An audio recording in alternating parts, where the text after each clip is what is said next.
तो अब भारत ऐसी घातक टेक्नोलॉजी तैयार करता चला जा रहा है जो दुनिया के किसी देश के पास टेक्नोलॉजी मौजूद नहीं है। भारत ने दुनिया का पहला पावरफुल टेक्नोलॉजी से लेस इंजन तैयार कर लिया है, यानी कि ऐसा पावरफुल इंजन बना लिया है जिसकी परफॉर्मेंस को देखकर जापान भी हैरान है। आए दिन कोई ना कोई नई टेक्नोलॉजी इंडिया डेवलप करते जा रहा है। भारत की बढ़ती इस ताकत को देखकर अमेरिका भी हैरान हो गया है। दुनिया का कोई देश जो नहीं कर सका, उसको भारत ने करके दिखा दिया है। इस समय भारत हर सेक्टर में अपना दबदबा बनाता चला जा रहा है।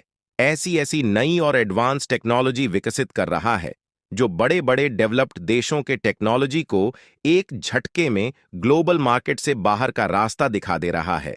अब प्राइवेट कंपनी टाटा और महिंद्रा ने नहीं, बल्कि इस बार गोदरेज कंपनी ने कमाल किया है। पूरी अपडेट क्या है वीडियो में समझते हैं, लेकिन उससे पहले इस तरह की अनोखी कामयाबी के लिए वीडियो पर एक लाइक जरूर करें और चैनल को सब्सक्राइब कर लीजिए। यह आपके लिए मात्र 2 सेकंड का काम है, लेकिन इससे हमें बहुत बड़ा मोटिवेशन मिलता है। डीआरडीओ की तरफ से भी सबसे बड़ी अपडेट निकलकर सामने आ जा रहा कि गोदरेज एंड बॉयज बिजनेस का इंजन डेवलपमेंट प्रोग्राम में कितना महत्वपूर्ण योगदान है। हम सब भली भांति इससे परिचित हैं और अब Godrej and boys high temperature bridging process को डेवलप कर लिया है, जो कि एरो इंजन परफॉर्मेंस के लिए काफी कुशल माना जाता है। और यह पहली बार भारत में ऐसी टेक्नोलॉजी विकसित की गई है। अब यह टेक्नोलॉजी इनोवेशन के बाद गोदरेज दुनिया के उन चुनिंदा कंपनियों में आ चुकी है जिसके पास इस प्रकार की टेक्नोलॉजी उपलब्ध है, यानी विदेशी कंपनियों पर जो निर्भरता है उसको कम करने का एक मौका मिला है।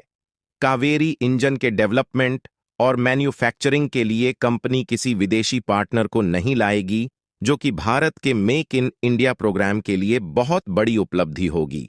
जैसा कि आप जानते, हम अभी भी अमेरिका पर डिपेंडेंट हैं, लेकिन गोदरेज और डीआरडीओ की इस उपलब्धि के बाद कावेरी जैसे इंजन अब भारत में ही बनाए जाने लगेंगे, तो इससे भारत में मैन्युफैक्चरिंग और रोजगार का अवसर मिलेगा, जो कि प्रधानमंत्री नरेंद्र मोदी का भी सपना है। गोदरेज का कावेरी इंजन बनाना भारत में विनिर्माण क्षमता को बढ़ाएगा और तकनीकी उन्नति में मदद करेगा। यह उत्पादन की वृद्धि, रोजगार सृजन और तकनीकी ज्ञान को बढ़ाएगा। इससे देश की आत्मनिर्भरता में भी मदद मिलेगी।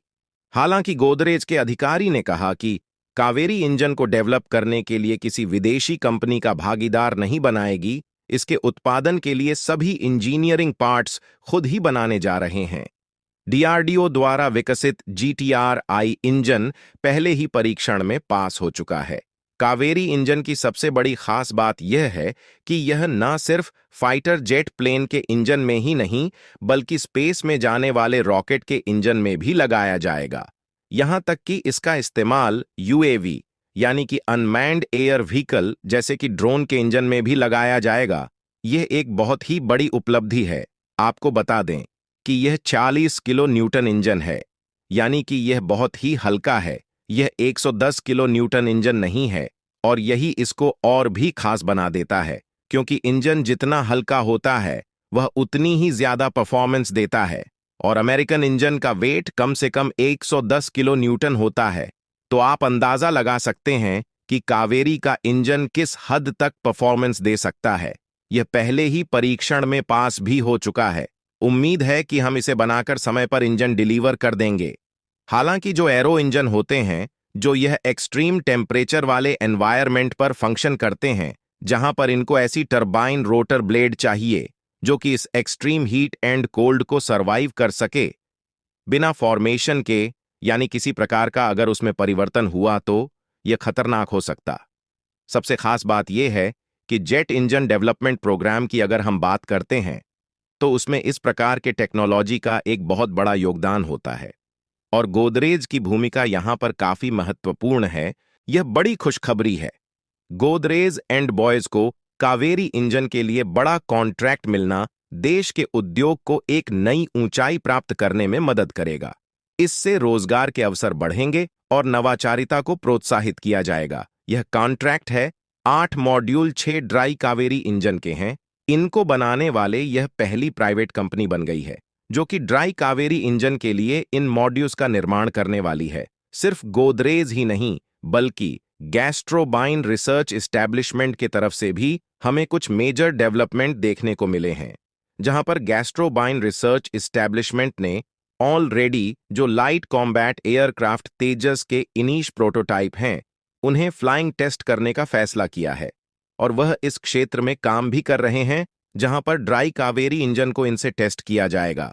वही 2030 में गैस्ट्रोबाइन रिसर्च एस्टेब्लिशमेंट के द्वारा एक और टेंडर इशू किया जाता है जहां पर एलसीए स्पेसिफिक एमजीबी यानी एयरक्राफ्ट माउंटेड एक्सेसरीज जो है इसमें मॉडिफिकेशन करने की बात की गई थी ताकि कावेरी इंजन का टेस्ट किया जा सके। और अगर हम इन डेवलपमेंट्स को ध्यान से देखें तो यह प्रतीत होता है कि लाइट कॉम्बैट एयरक्राफ्ट तेजस से कावेरी इंजन को टेस्ट करने की जो प्लानिंग है इसकी शुरुआत हो चुकी है।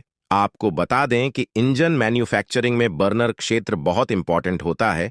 बर्नर क्षेत्र मतलब जहां से इंजन का भ्रष्ट बाहर आता है, इसका डेवलपमेंट भी किया जा रहा है और गैस्ट्रोबाइन रिसर्च एस्टेब्लिशमेंट ने ऑलरेडी इस पर वर्क शुरू कर दिया है।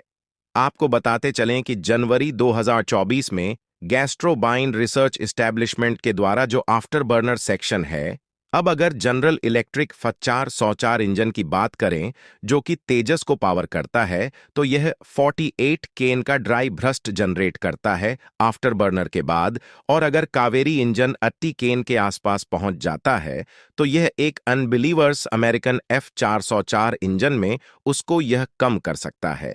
लेकिन गैस्ट्रोबाइन रिसर्च एस्टेब्लिशमेंट का उद्देश्य इस कावेरी इंजन को आगे लेकर जाने का नहीं, बल्कि इस पर जो रिजल्ट प्राप्त होंगे उनके आधार पर कावेरी प्रोग्राम की शुरुआत करने का है, जहां पर वह 80 से लेकर के 90 टन का भ्रष्ट जनरेट करना चाहते हैं और उस इंजन का इस्तेमाल तेजस मार्क 1 में किया जाएगा। और ऐसे में gas turbine research establishment private players के साथ मिलकर के इस पूरे प्रोग्राम को आगे बढ़ा रही है, क्योंकि सही मायने में अगर भारत को आत्मनिर्भरता प्राप्त करनी है, एयरोस्पेस सेक्टर में इंजन मैन्युफैक्चरिंग का महत्वपूर्ण योगदान है। इससे न केवल उड़ानें सुरक्षित और अनुकूल होती हैं, बल्कि इससे विज्ञान और तकनीक में भी नवाचार आता है। इससे उद्योग की स्थिरता और देश की रक्षा क्षमता में भी सुधार होता है। सबसे पहले हमें इंजन मैन्युफैक्चरिंग को मजबूत करना पड़ेगा और इसे हमें बनाकर तैयार करना पड़ेगा। अब यह बात हम सब जानते हैं कि इंजन मैन्युफैक्चरिंग एक कॉम्प्लेक्शन होती है और इसके लिए अलग अलग मेटलर्जिकल चैलेंज सामना करना पड़ता है और जो इसमें बहुत सारी एक्सपर्टीज और एक्सपीरियंस की जरूरत होती है। यहाँ पर हमें ऐसे विशेष जो एलॉयज हैं इनको विकसित करना पड़ता है जो कि एक्सट्रीम टेम्परेचर को स्टैंड कर सके, और यह चीजें कहीं ना कहीं गैस टरबाइन रिसर्च एस्टेब्लिशमेंट के द्वारा ली गई है, क्योंकि इन्होंने इस इंजन ने हाई एल्टीट्यूड टेस्टिंग को भी कंप्लीट कर लिया है, जिसका मतलब यह है कि इंजन अब लगभग बनकर तैयार है कावेरी इंजन में इस्तेमाल किए जाने के लिए। लेकिन फिर भी इस समय गैस्ट्रोबाइन रिसर्च एस्टेब्लिशमेंट कोई भी रिस्क नहीं लेना चाहती और वह इस इंजन प्रोग्राम को लेकर के बहुत ज्यादा गंभीर नजर आ रहे हैं। इस कामयाबी के लिए आप क्या सोचते हैं? आप अपनी राय कमेंट करके बताइए और इस वीडियो को एक लाइक करके अपने मित्रों तक शेयर जरूर करें ताकि उन्हें भी जानकारी मिल सके। इसी तरह और भी नॉलेजेबल वीडियो देखने के लिए चैनल को सब्सक्राइब करके बेल आइकन को ऑल पर जरूर सेलेक्ट करें। जय श्री राम।